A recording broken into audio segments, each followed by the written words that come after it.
বৎসর এই খুনি হাসিনার ব্রিটিশ হাসিনার রোশন হলে হেন কোনো মামলা নাই, হেন কোনো অপরাধ নাই, হেন কোনো রিমান্ড নাই যে আমার নেতার উপর টর্চারিং করে নাই।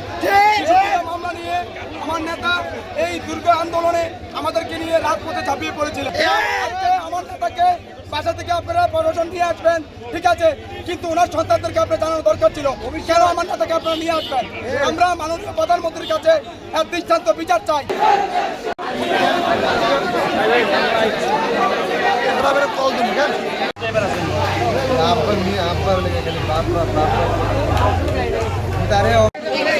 ওনার মতন ত্যাগ, ওনার মতন ত্যাগ, ওনার মতন জেল, ওনার মতন মামলা আর কোন রাজনীতিবিদ কেউ খায় নাই। আজকে যারা ওনার পিছনে ষড়যন্ত্র করতেছে তারা আওয়ামী লীগের লোকে নিয়ে করে কারা কারা এটা বলেন, আমরা শিকার হয় না।